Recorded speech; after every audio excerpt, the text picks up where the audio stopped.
Hold up. Let me just take one quick second to thank all of our beloved listeners. We appreciate you. We love you. If you enjoy the show, take a second, give us a review, rate the show on iTunes. We really appreciate it. If you want to know more about us, visit our website, thebrothersgrindpodcast.com. And with no further ado. Welcome, and thank you for tuning in to the Brothers Grime Podcast. And now, your hosts, Brandon and Randall Witherspoon. Enjoy the show.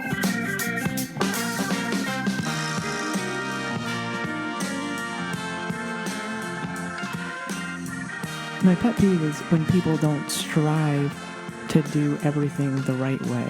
You know what I mean? It's like, obviously, everyone has their shortcomings, including myself and all that, but it bothers me or irritates me when I see somebody who's blatantly just obviously not even trying to do something the right way. And it's like, you know there's a way to do it, but you just don't care, you know? Which, again, maybe I'm just the one with the problem and I should just stop caring, but it just bothers me. I guess so. I don't know. It's like, why not strive to say everything correctly or do whatever? But I don't know. But anyway, I was working with this person and I used to say the same thing, but, you know, the actor Willem Dafoe. Mm-hmm. Well, this person said William. Right. Okay, which is pretty common. And I, for a long time, said William Dafoe because I didn't look at the name closely. Mm-hmm. But then a few years ago, whatever, I read it, and I was like, because I'd heard of him, but then I just actually saw his name, and I was like, oh, it's actually Willem. And so I then, from that point on, started referring to him as his name, Willem Dafoe, you know, because I saw the error in my ways, and I changed it, you know. And so this person said William, and I was like, and kept saying, and I was like, I'm just gonna let it go. I don't really care that much. But then after a while, I was like, you know, it's just like irritating me to the point where I had to say something. Yeah. And I was like, by the way, I was like, just so you know, symbolism. Go watch Boondock Saints if you don't know what I'm talking about. Great movie, great actor. But anyway, so I was like, just so you know, it's actually not William, it's Willem. Right. Because, which, you know, in quickly scanning over the word, it's easy to just look at it and assume William. You know, like you see those things where like people post it on Facebook sometimes or whatever. It'll be like stuff that's, you know, misspelled or, you know, misspelled in such a way that like if you just like, how do I describe this?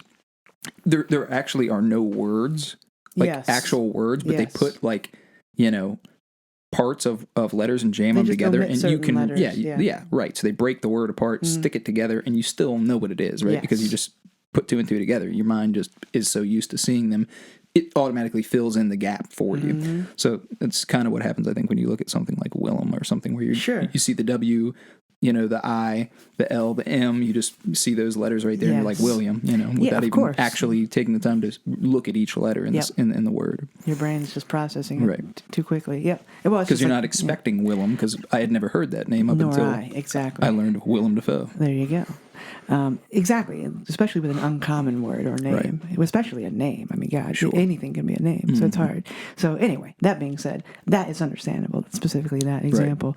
But like I said, again, in the future, if I correct you, it's not because I don't like you. It's because I want you to lead a better life, pronouncing words correctly. And also, when I was a kid, I had to do speech therapy for a little while because I just had trouble pronouncing certain things or whatever. Anyway, so I've been there. I understand. And maybe that's why I'm so attuned to it, because like that would make sense. Somebody worked with me for a while to be like, no, you got to say it like this. Or like that. And so that's like ingrained in me. Absolutely. And so now I just walk around and I'm like, wrong. You know? I don't know. And again, we've talked about accents and that kind of thing. And obviously I mean, if you have a different accent than me, then obviously you're going to pronounce things differently, and that's fine. But I'm talking about the person who speaks like you and I do, but they just simply say something wrong. That's all. It's like, come on, just try to say it right, you know? And not just speaking or anything. Like when people say like their selves or something like that. Grammar, that's another big issue with me, you know? Yeah.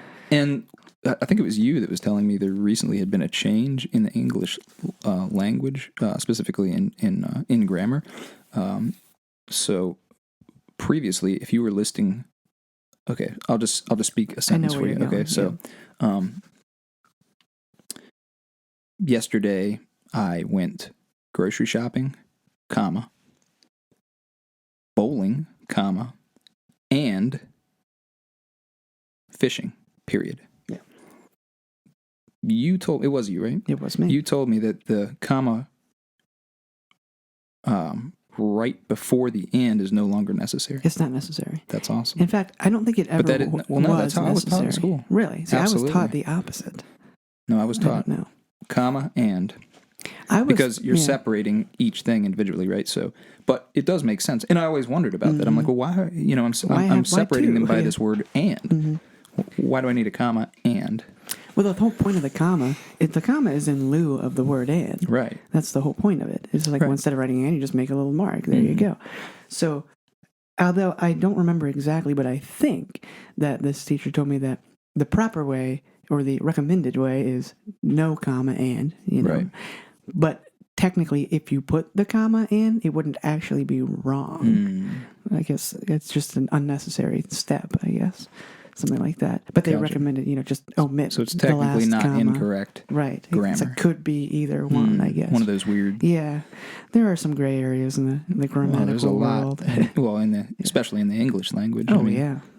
It's quite a complicated language. It is. Especially when you start getting into grammar and every aspect of it. There's just so many exceptions and contradictions sometimes. Yeah.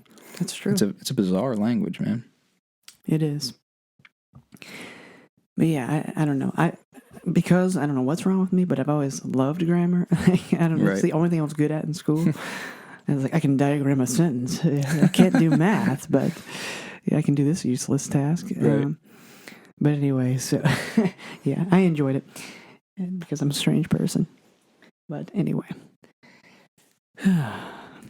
Yeah, man. So I don't even want to go there. I'm not even going to go there. Don't go there. Don't go there. I was about to go there. Yeah. I stopped myself from going. That's fine. Because if I went there, we would remain there. Gotcha. For the duration of the podcast. And I just don't feel like getting into that right now. I have a side note for you. Please. Note it on the side. Oh, I was yesterday I was, I didn't receive it yet, but I was proposed the honor of being a godfather to our good buddy Garrett. Interesting. Well, Child. congratulations. Well, not to Garrett, but to his child. Of course, I said Angie and I, being godparents to his kids. And I was like, that's amazing. Very cool. But anyway, so that's kind of awesome. I was like, so that's really cool. What's the gig all about? Well, I'm actually already a godfather to our little cousin, which, it was funny. So I was riding in the car with Jack, okay? And I was like, are you allowed to be a double godfather? Like before I accepted over the phone, because I was talking to Garrett on the phone, and he's like, yeah, that's fine. I was like, oh, because Jack is Catholic. Right. And I don't know anything about it, And so I was like, oh, okay, you can double down on the godfathership. So can you like, triple sweet. down? I suppose you can do as many as you want. It's like if you can be like a multi godfather. Wow. Yeah, I know. Yeah. So what are the rules? Basically, as what's explained to me by Garrett, essentially. So, okay, it goes like this. When it comes to the godmother thing, at least one of the godparents, there can be multiple godparents, sets of whatever. Right. But at least one of them has to be Catholic, which I did not know that. But it makes sense because the whole godparent thing, it's a Catholic thing. Sure. Yeah, no. So are either one of you Catholic? No, we're not Catholic. But there's already an existing godmother to their child. So, but they're just adding us in addition to. So as long as the child has a godparent that is Catholic. Yes, at somewhere, least one. That's it. Yeah, then you can have non-Catholic godparents like us. Strange. Yeah, which I didn't know any of that. So Catholicism just has to be a part of it somehow. Yeah, basically. As long as they got one Catholic in the group. Essentially. Then because Garrett basically told me. It matters not. He told me that basically the point was that if the parents die, then if both parents die, then it's up to the godparent to make sure the kid stays in the church, the Catholic Church.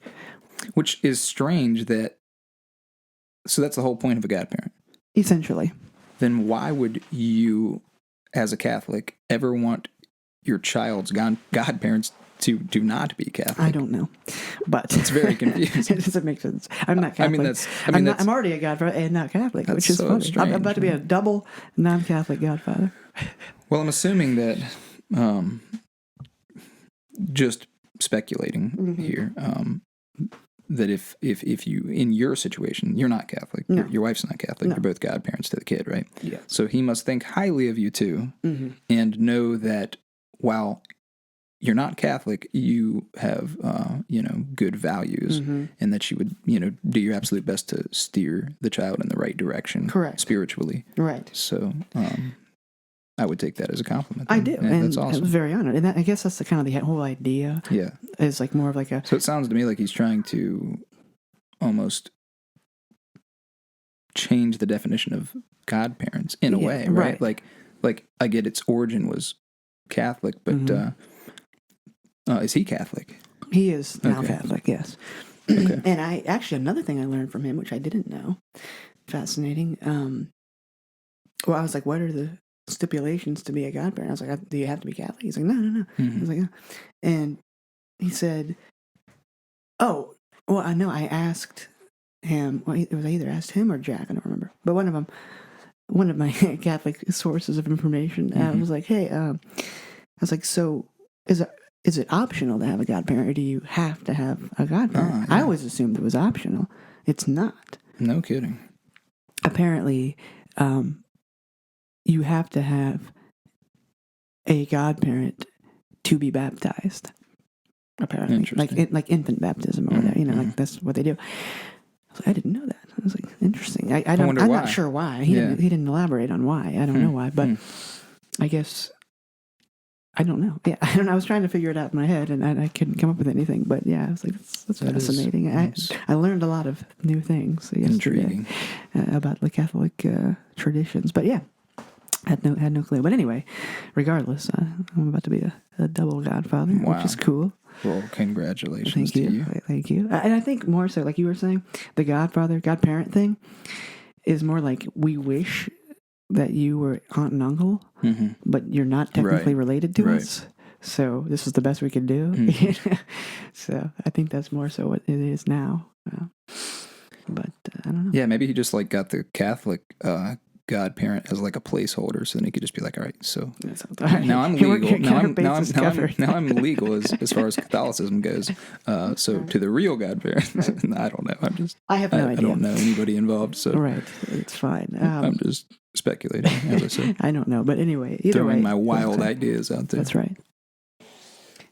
So it's cool. It's exciting. So 2 weekends from now, we're going to go down there for the baptism and all that cool stuff and whatever. So yeah, I'm excited about that. That'll be fun. Yeah, that's cool, man. Yeah. It's funny because I was just talking about godparents because I don't remember if I told you about this, but I listened to Conan O'Brien's podcast, which I've told you about before. Yeah. It's called Conan O'Brien Needs a Friend. I'm plugging another podcast on a podcast, but you should watch. Anybody listening should listen to that because it's hilarious. Right. But anyway, he got to talking about godparents, and he was saying how he is a godfather. Did I tell you about this already? Okay. He was saying how he is a godfather to his niece, and he was like, what is the point of a godfather? He didn't even know. He was like, like his brother just made him the godfather. Right. He was like, cool. And so one of the guys on the podcast was like, and he didn't say anything about the church part. So I don't know who's wrong or right in this situation, maybe both. But this guy was like, he's supposed to be like a spiritual guide or whatever. That's what I always assumed. Yeah, just like keep him on the right path, like you said. Mm-hmm. And then Conan, of course, was like, oh, I am a terrible godfather. He's like, I have not been involved in the spiritual development of my niece whatsoever. So, that's funny.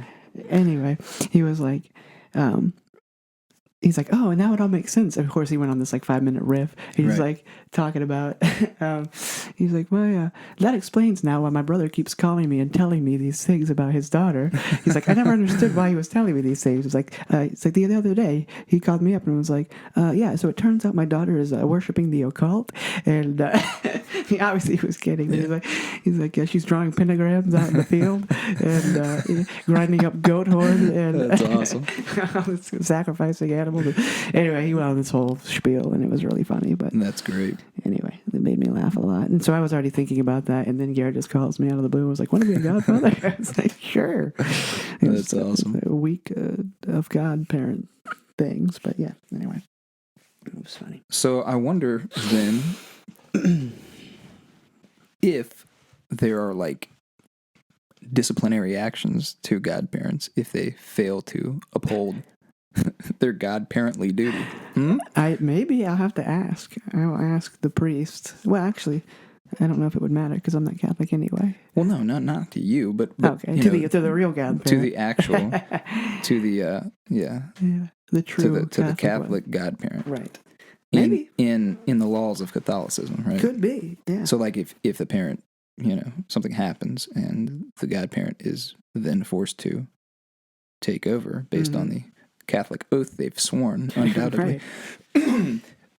If they fail to, suppose they turn the kid on to Buddhism or something like that, maybe things change over time. Maybe they work. So yeah, that's the other thing. There's so many variables here. So say you're Catholic at the time you are bestowed the privilege of becoming a godparent, right? And then you later on in your life you move on and you leave Catholicism. Are you then banished from the godparently duties? I assume that your godparent role would just be revoked at that point, because maybe, but maybe not. But maybe not. And then, like I said, so what are the consequences to not keeping your end of the bargain as a godparent, a Catholic godparent? That would be my other question. Yeah, are there repercussions to your actions or your lack of godparenting? That's what I said. Consequences. Yeah, I don't know. Well, and here's the thing. I would say, yeah, of course, but... A few Hail Marys, probably. Perhaps. But then if you're not Catholic, it wouldn't matter. Well, no. That's why I'm referring to the Catholic. No, I'm saying, if they are no longer Catholic, it's like, right, what could they do? They couldn't do anything. Yeah. I guess they can't do anything anyway. They can't. But, well, I don't know. I mean, they could, but I'm saying, like, in a legal sense. They seem pretty powerful, like the whole organization. Yeah, that's true. I don't know. I guess the thing is...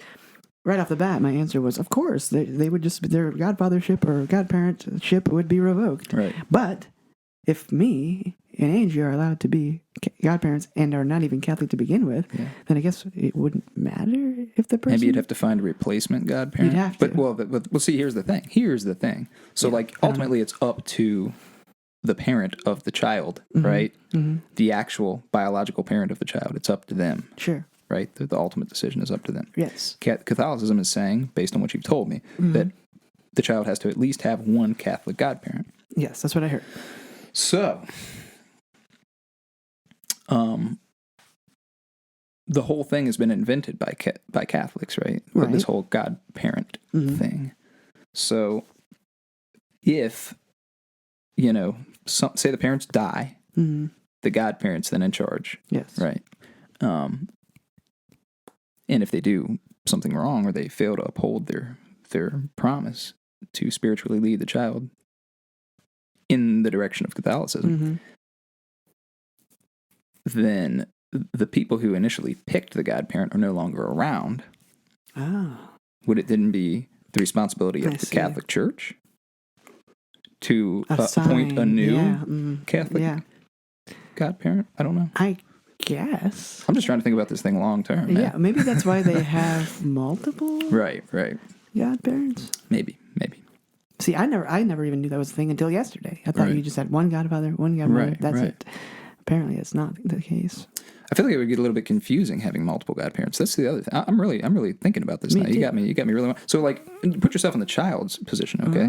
So, no, but seriously, think about this. So, you're not Catholic, right? And you're this child's godparent, correct? But it also has he or she also has a devout, I'm assuming, Catholic godparent, right? So, what's going to happen if you're giving each other contradicting guidance? Yeah. So now the kid's going to be potentially pulled in two different directions. I don't know. Maybe the actual Catholic one gets has precedence over us because. Like you said, it was invented by the Catholics anyway. Possibly. And in their eyes, if something happens to that person, maybe then the kid comes to us. I don't know. Also, I would be curious legally how it works. How that would work, right? True. Like, just because, according to Catholicism, you're this child's godparent, well, suppose the people who have custody of the child after this imaginary tragic event, say, no, I revoke you the right. So I think then the Catholic mob would probably come through and just lynch them. It's probably possible. Whisk them away. I have no clue. What are those things called that monks go to? Monastery. That's when the Mercedes-Benz Sprinter pulls up, and like 4 15 people monks jump out in robes, and then you disappear. I don't think that monks are ever like typically associated with Catholicism, though. So yeah, they are. Are they? Oh, absolutely. That's where they're mainly Catholic monks. Well, I guess I would say mainly, but yeah, absolutely. Well, I think there's monks of all religions. Of course, but yeah. I wonder who was the original monk. I don't know which religion first had monks. I'm not sure. I feel like Buddhist for some reason. Well, yeah, they're like super ancient, so yeah. I feel like there were Buddhist monks. Like Buddhism is super. Is it older than Catholicism? Old. I don't know. I think it might. Catholicism is pretty damn old. I think Buddhism may be older. Probably because China and all that stuff. Like they had a pretty booming civilization. Yeah, like that's true. Way before. Right. Ancient Chinese civilization. Yeah. So I don't. Yeah, I would assume they had monks before. I guess. Yeah, you're probably right. But, yeah, I don't know. I was at a gas station a couple of weeks ago, and there was Was there a monk there? There were 4. 4 monks. Where was the gas station located? This was in Linden. This was at that Exxon. Linden, Virginia. Yes. Okay. That's not a place that I would well, it was right off of 66, so obviously they weren't common area for monks to congregate. They most likely weren't from the area. But anyway, they're stopping to get gas, and I was waiting for a ride. And anyway, this like Honda pulls up, and like 4 dudes in like off-white robes hopped out in like these like rope things with a little thing hanging out. So we're talking cream-robed monks. Correct. Linden, Virginia. With like a brown belt thing that hung out. I don't know. And bald? Were they bald? No, they had normal-looking hair. And, like, describe normal-looking hair. It's 2019. Okay, they had Catholic-looking hair. Describe Catholic-looking hair. You're not helping me out. Okay, it was like, I don't know, comb to the side. Okay. So a standard men's cut. Yeah, I'm assuming they're all men. There was like 4 good dudes, and one or two. Can there be a female monk? Oh, I don't know. I'd be a nun, I guess. Well, at least in Catholicism. Right, but I'm not talking. I'm talking just across the board. Straight up. Yeah, no, I don't know, actually. That's a great question. I don't know. We'll have to do some research. Yeah, we will. Anyway, go ahead. But anyway, they were normal-looking people, I would say. Just and other than happened their to be clothes. wearing robes, yeah. And I was and I wish so bad I had of, but I was like so close to just walking up to the dude and being like, "What are you?" Like not in an offensive way. What is you, dog? What is you, man? But not in an offensive way, but like genuinely curious. Right, like, what group are you associated with? I can only assume you're associated with some sort of group based on the robes that you're wearing. If not, what institution do I need to contact to get you back there? You could have discovered like a new religion or a cult or something. I could have. I know. I was right there on the cusp, but I didn't. Man. I didn't dive in. You got to start diving more often. I know. Well, I have. Ever since that day, I'm like, you know what? If I have an impulse, I just go with it. Mm-hmm. And so I'll be in jail in about 4 days. What did we learn today, kids? Time to be more impulsive. Yeah, exactly. My bail is set way too high. And don't try any of this at home, kids. By the way, no. Hopefully, this is not life advice. If you're taking life advice from us, you're going to be fucked. It's just we're just talking opinions, personal opinions. Yes. We're not imposing them on you, and we're not imploring you to replicate anything that we say or Absolutely. do. We actually recommend that you don't. Yeah, it's probably the best idea. The fact is, there's a child listening to this right now. Well, where are your freaking godparents at, kid? Right. Some godparent out there is not doing their duties if a child is listening to this. That's right. Good God. It's a shame. I guess if they're already listening at this point, if you've made it this far, come on. Might as well let them finish. A childhood friend of mine used to tell me that he wanted to be a monk when he grew up. And it was only because, in comic books and stuff, like the monks always had like Avatar, Last Airbender stuff, like they were had superpowers. So he thought that if you became a monk, subscribe to monkism. you they would teach you how to bend air. Yeah, you could possibly whatever that even means. Yeah, that is great. By the way, that was a really good show. Yeah, actually. Show or movie. No, show, the series, Avatar, The Last Airbender. No, I never watched it. I watched a couple episodes. I watched the movie, like the most recent movie that came out. Oh, right? Like the live action movie or whatever? Or? It was like, it wasn't animated. It was real really? people. I never saw that. I can't remember. They made now. a live action one. Yeah, I think that was the one I saw. Yeah, no, I did. Yeah, it was There good, was like man. the cartoon series, and then they No. I never saw the series or anything like that, but I did watch that movie. It was actually really cool. Yeah. Really? I'm very surprised by that. No, you should watch it. It was cool. I assumed it would be terrible. No, it was awesome, dude. Watch it. It's great. I remember the series being pretty good. I was not like, I'm not like in anime and that kind of stuff. Mm-hmm. But that's like the deepest I ever went into that world. Yeah, I didn't even get that deep, man. And again, I didn't even watch it like religiously. I just I've seen it caught from it time a few to time. times. I was like, it's like a pretty good show. But speaking of shows, specifically cartoons, have you ever watched that show Rick and Morty? I have not. Okay, so I watched it once. I was half asleep.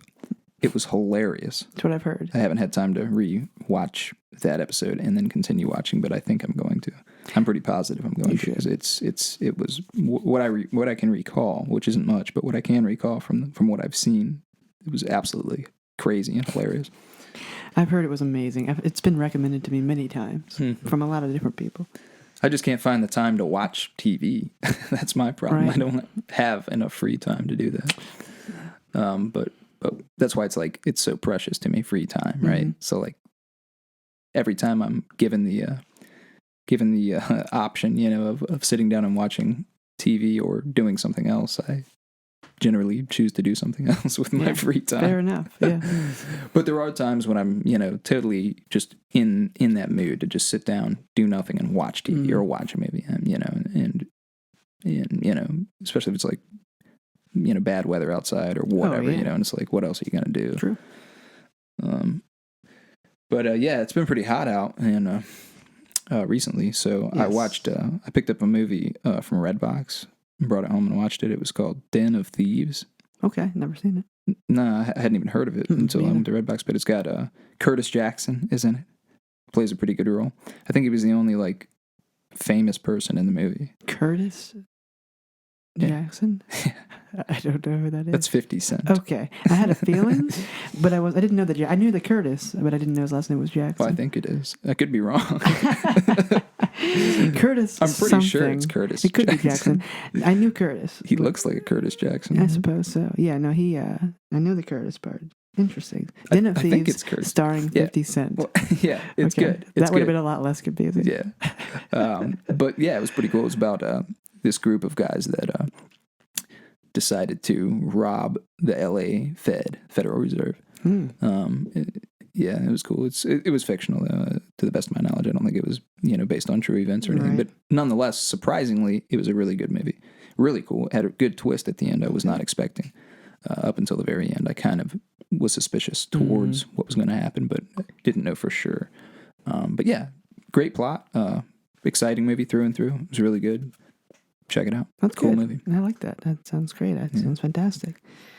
Speaking of movies, I was like having a conversation with somebody the other day about this sort of thing, and basically it's kind of like our generation has seen pretty much anything that can be seen as far as like ideas, plots, that sort of thing when it comes to movies. Like, back in the day it was like Psycho and that kind of stuff. People were like, what? Planet of the Apes, all that.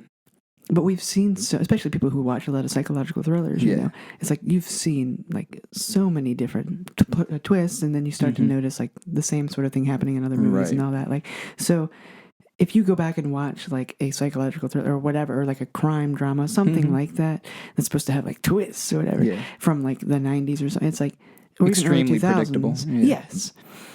So a coworker once let me borrow a movie. I think it was called like Fracture. I think it was called Fracture. Anyway, it was like Ryan. I think I might have seen that. Ryan Gosling, Anthony Hopkins. And that's all I remember. Yeah, I think I've seen that. Yeah, he was like, of course, Anthony Hopkins was like the criminal mastermind who was helping them find somebody or something, which you and I were like, duh. Right. But back then it was like, what? Right.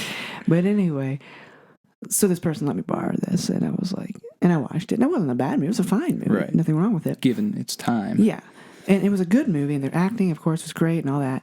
But he's like, what'd you think of it? After I gave it back to him. And I was like, oh, pretty good. He's like, what? He didn't love it? I was like, no, I mean, it was good for what it was. Right. And he was like, basically he was just surprised that I didn't find it more fascinating. Right. And I was like, well, the problem for me was I wasn't surprised by anything that happened. Mm-hmm. You know, there was nothing that like really got me. I was like, it was very predictable, like you said. And I found that to be the case. And not just those sorts of movies, but in like most styles, pretty much any style of movie, genre of movie. Yeah, I mean, just the sheer number of movies that have been made.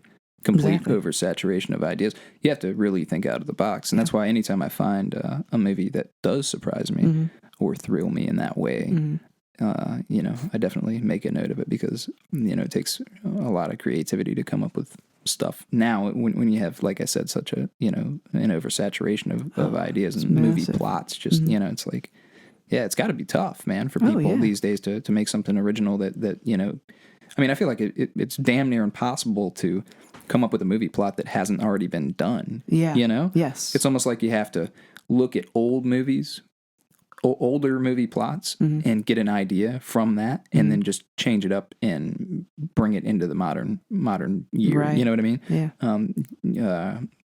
Yeah, I don't know, man. That's got to be tough now. It's got to be getting harder. What's fascinating, and it's only going to continue to get harder. True, but at the same time, it's getting more difficult. There's also this massive explosion of more content because of the streaming services and all that. So it's like there's even more stuff now than there ever was. Dude, and it's overwhelming. Like there's so much content out there to watch. It's like, I mean, obviously you could never watch it all. It's you know, it's madness, man. It really is. It's really fascinating, though. It's a fascinating world we live in now. It is, man. When it comes to, and I find it also fascinating that it seems like the two areas where technology have been really like pushing, you know, the envelope. It's obviously the medical field, like we talked about, right? And then the other one would be entertainment. Yeah, you know? I agree. And pretty much anything that can expand our time spent watching TV or watching movies or something, it seems to be geared toward that, right? You know. Which, I mean, I don't know what that's... Well, I know what that says about us as a people, is that we love our entertainment, you know? We certainly do. Yep. Because we want to distract ourselves from our day-to-day lives, I guess. Yeah. But I'm right there with them. I get it. You know, I watch a lot of YouTube. Yeah, I mean, if that's your escape in life, you know, to get away from it all and just, you know, totally get lost in a movie or a book. Yeah. Or something that's, you know, given your options, that's obviously a healthy alternative, one of the healthiest alternatives you could probably choose, you know. Absolutely. I mean, certainly it's healthier than a lot of things you could be doing to escape from reality. True. Maybe exercise or something involving exercise is obviously healthier than sitting on a couch watching a movie, but it's not necessarily a bad thing in moderation, just as anything else. Right. Obviously, that's all you do. You got a problem. Sure. But I don't know. It would be fascinating to be a writer of some sort, you know, whether in the television world or the movie world. Oh, but yeah. like you said, it's just all about how creative are you, you know? What can you come up with? Yep. And that's the name of the game. And I don't know. It'd be awesome to be that person, but right. Probably never happened, unfortunately. Yeah, I feel like it'd be easier to be successful with a movie than a TV series. Only because I feel like TV views are dramatically dropping with you know, the alternative services that are available these days. So like, I feel like you'd have a better chance of being successful just, you know, being a writer for like a Netflix original series or something like that. You know what I mean? Yeah. Or any of those original, you know, shows that are now on all these streaming services, or absolutely, hell, even YouTube, man. Yeah, you know, yeah, they got their own TV stuff. Yeah, exactly. It's crazy, but yeah, I mean, that's kind of the thing. Like, my dream is to be like a comedy writer. Oh, I would love it. Sort. And you too. Obviously. You and I would collaborate. Genius. We could we could come up with some insane content. Absolutely. For sure. It'd be great. I'd love to. I think that that possibility is more possible now because of the streaming services and all that kind of stuff. I mean, it's not like you have to break into Hollywood anymore. Right. You know, it's definitely we're living in a shifting time for that sort of stuff. The showbiz world. Yeah, definitely. Which has always fascinated me. I don't know why, but I watch a lot of YouTube videos of behind the scenes and or interviewing and whatnot. Yeah, well, it's like you know, these parents that get their kids in front of a camera on YouTube, you know, just like there's a YouTube channel with this kid, the cute kid or whatever, and he's it's just him like opening gifts or like receiving things, like, so he's like, so like it's like he gets a new toy, like they record the entire thing, the entire event, from him, like, you know, being gifted the toy to him opening it to him looking at it to him talking about it and playing with it, and other kids love watching this stuff. So like so there's this, and he's got like 1 billion followers or whatever, you know, and so his parents are probably loaded off of, you know, monetization and what have you, and they're probably getting sponsored by like the toy companies by now and everything else. But like the strange thing is, it's not parents watching it; it's other kids watching it on YouTube. Like their kids just like, instead of like watching, you know, Little Einstein, they want to watch this kid play with his new toy, and they find enjoyment out of that. Crazy. So yeah, I mean, it's nuts, man. And who would have thought, you know? Right. Just turn the camera back on yourself, and that's the most fascinating thing in the world, right? It's hilarious. Reality is stranger than fiction, indeed. That's very bizarre. Hilarious. That's really funny. I just coughed all over this thing. Yeah, you have to look them up. That is freaking hilarious. I need to check that out. There's a couple of them now, obviously. You know. Oh, and they see one. Yeah, they see one doing it. They're like, "Oh, my kid's kid doing that," you know, and they throw their kid in the camera or whatever. Right. It's funny, man. We're just spoiling the hell out of the kid. It's funny as shit to me. Just like, we're just gonna buy you shit all the time, every day, and just. You're gonna be a really terrible person. When you I wonder if they like buy him the toy, let him play with it, and then fucking return it to Walmart. You know what I mean? That'd be smart. They actually don't have to spend any money. They just keep cycling the $100 that they. Genius. Yeah, the cash cow is the kid. For sure. It's for sure. But you know, it'll stop one day as he grows. So you better, you know, take advantage of it now. That's right. You better buy him everything you can. Now. That's right. You ever? I don't think we ever talked about this on the podcast, but do you ever watch or listen to any like ASMR things like that? I forget what it stands for now, but basically, I've never heard of it, so no. Okay, maybe, I don't know.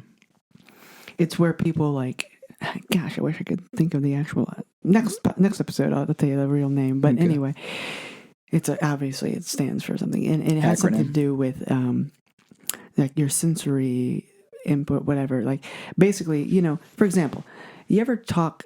There are certain sounds, okay, that people hear and that are pleasing to the ear, okay, that you enjoy hearing. And it could be a certain frequency of somebody's voice. Have you ever talked to somebody, like you met somebody, you spoke to them, and I guess just the frequency of their voice was like, had like a calming effect on you? Absolutely. Okay, you know what I'm talking about? Yes. That is ASMR, okay. And it stands for Autonomous Sensory Meridian Response. I just looked it up. Thank you. You're welcome. And anyway, so that's a fascinating thing in and of itself, but it's not, and like people basically, they make podcasts, they make YouTube videos, whatever, but they get really close to the mic. Yeah. And they're like, hey, today we're going to do whatever, you know. Anyway, so it's supposed to be like soothing or whatever, right? Smooth jazz. Yeah, exactly. So, but anyway, I was just curious about it because a friend of mine mentioned it to me and I had never heard of it. And I was like, what? I was like, I got to look this up. So I typed it in and there's like obviously on YouTube, there's like 1 billion people doing this. I'm sure. And I came across this one person who was like a younger female and she had like this but first of all, the video quality was insane. It was like 10K. It was ridiculous. Right. And she had this really nice mic, obviously rich parents, something, I don't know. She probably, the money she made off of to make these videos. Right. Anyway, so she had like a really nice mic with like a big, one of those big screen, like filter things over the top of it. I can't think of the name. Pop filter. Well, not really a pop filter, but it's, I guess, but it's the one that goes on the mic itself, you know? Yeah, I know what you're talking about. So she's talking in this really like whatever, like quiet, whispery voice, whatever. Which some people find it really annoying, but some people love it. I don't know. A lot of people listen to it a lot, but there are people who like will listen to this stuff to go to sleep.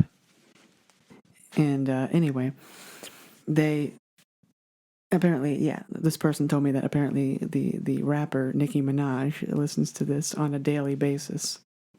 Like to go to sleep, and anyway, that's bizarre. Which is odd, but anyway, I mean, or unless she's into it, whatever you do your thing. Oh, sorry. Back to the video. So, not only was she speaking in this way, she had like a makeup brush, and she was like slowly like brushing the mic, like with this apparently people find that appealing. I don't know. I found it somewhat annoying, but like I couldn't just sit there and listen to but that's exactly what it was. That is really strange to me. It was the weirdest thing I've ever seen. Wow. And this person has like 1,000 videos. Oh, yeah. It's insane. Anyway, that's a whole other world. There's so many people that produce videos like that that have so many followers. It blows my mind. It is amazing, truly. Especially women, like, trying on clothes. I got these clothes today, I'm going to put them on and model them for you. I mean, it's just like, 50,000 followers. Right. Yeah. It's wild, dude. It is a very weird world. There's a lot of people out there hungry for strange things. I suppose, well, and they can find it, apparently. Oh, yeah. No, there's anything you easy. can think of, it's there. Mm-hmm. You want to hear somebody brushing a microphone, it's there. It almost seems like regression to me in a way. I mean, yeah, it is. Just like, come on, man. You can't entertain yourself. I don't know. That's weird, dude. Because, like you said, we hit the plateau of like creativity. So we're going back to like what we're doing right now, like podcasting. Right. It's basically like radio. Like 10 years ago, people would be like, "What are you talking about?" Right. No one's going to listen to you just talk about nothing. Right. And in our case, that's true. Right. But the ones that are popular, it's like, what? Anyway, right. And I've heard podcasters talk about that concept, like talk radio. Well, come back one day, and 50 years ago, people were like, what are you talking about? Right. But anyway, but it's like we hit this plateau of creativity. Everything that has been made that could be made in that sense, and so it's like we're just turning, like I said, the cameras back on ourselves, and it's like. And at one time, it was, in the early 2000s, it was reality TV. That was kind of the start of it, and they made all these weird things, which, again, wasn't reality TV at all. All it was, the only difference was they aren't actors. Right. It was like, we're going to create this situation that no one would ever be in normally and call it reality. Unrealistic thing. Right. Well, it's, and like, look at like the trend of going and living off the grid. People are now reverting back to primitive ways of life. That's right. In a world like this, people, your average person couldn't possibly understand why somebody would or ever imagine themselves wanting to leave the comforts of technology and everything that we have in the modern world and go to living off the land, completely off the grid in a cabin, or something. It's just like, it's funny to me, that. Yeah. And somebody like me does understand that and can see the appeal there, Sure. I mean... But it's to worry about, I guess. But it's crazy, man. Yeah, I don't know. It's fascinating. It's fascinating. I don't know. I feel a lot of different emotions about it. Yeah. It is intriguing, if nothing else. Indeed. But anyway, there you go. And that's the end of this episode. If you guys enjoyed it, leave us a review, rate the show on iTunes. If you want to know more about us, visit our website, brothersgrindpodcast.com. Thanks again for listening. We love you.